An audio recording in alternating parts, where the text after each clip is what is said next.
যিহেতু আমি হিন্দু মানুহ আৰু আমাৰ হিন্দু যি পৰম্পৰা আছে সেই হিন্দু পৰম্পৰা মতে আজি ডেড বডি সৎকাৰ কৰিব বিচৰা হৈছে আৰু ইয়াতে গোটেই ঘৰৰ আৰু গোটেই গাঁৱৰ ৰাইজ আহি আমাৰ এই অঞ্চলৰ ৰাইজসকলো আহি ডেড বডি সৎকাৰ কৰাত সকলোৱে সহায় কৰিছেহি আৰু আমি সম্পূৰ্ণ হিন্দু ৰীতি নীতিয়ে এই সৎকাৰ কৰিব বিচৰা হৈছে আমি অতিকৈ দুৰ্ভাগ্যজনক আজি সুদীৰ্ঘ 10 মাহৰ পিছত আমি মৃতদেহ আজি দেখিবলৈ পাইছোঁ তাৰ কাৰণে দুখিত তথাপিতো আমি যেতিয়া 10 মাহৰ পাছত হ'লেও এই মৃতদেহ পাইছোঁ আৰু এজন বীৰ শ্বহীদ আৰু গৌতম ৰাজবংশী তেখেত এজন সঁচাকৈয়ে বৰ সাহসী আৰু সমাজত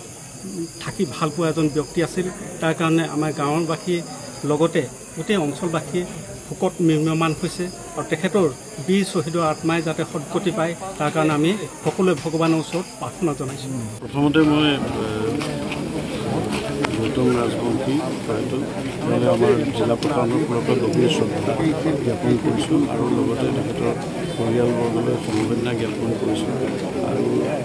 যোৱা অক্টোবৰ মাহতেই তেখেত পৰমাৰ মাজত হেৰাই গৈছিলে আৰু আজি ইমান দিনৰ পিছত তেখেতৰ যি মৰ্টেল ৰিমেইনছ বডিটো পালে আৰু যি স্পেচিয়েল এয়াৰক্ৰাফ্ট যোগেদি